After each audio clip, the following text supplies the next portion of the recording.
Hello friend, आप सबकी मेरे दिल से राम राम, राधे राधे। हाँ, आप सबके बीच में मैं एक चटकुला नाच गीत लेकर आई। मैं चटकुला नाच गीत कैसा लगा आप सब कमेंट में ज़रूर बताना। अच्छा लगे तो लाइक सब्सक्राइब शेयर दोस्तों ज़रूर करना। मेरे चैनल को ज़्यादा से ज़्यादा सब्सक्राइब करना, लाइक करना दोस्तों। हमारा करम फुटिए माई सासुरव में, हमारा करम फुटिए माई सासुरव में, हमारा करम फुटिए माई सासुरव में, हमार करम फुटिए मामी सासुरव में।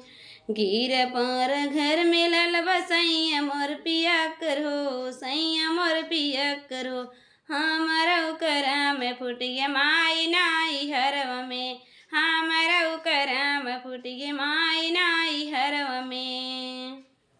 सोनवा की थालिया में जेवना बनावली हो, जेवना बनावली, जेवना न जेवन नदी घर मोर कार मोर कुटनिया हो, जेवना न जेवन नदी कार मोर कुटनिया हो, कार कुटनिया नदी कार मोर कुटनिया हो, जेवना न जेवन नदी कार मोर कुटनिया हो। हमारा करम फुटिए मामी ससुर में, हमारा करम फुटिए माई ससुर में।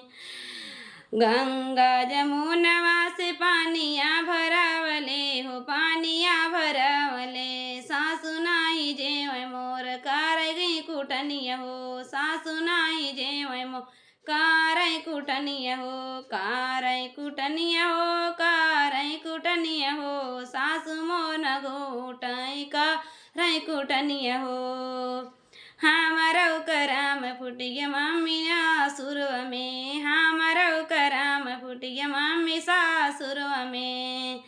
लाची लवांगिया के बीरवा लगावले हो, बीरवा लगावले, देवरा न कूचे मोर कारय कुटनिया हो, देवरा न कूचे मोर कारय कुटनिया हो।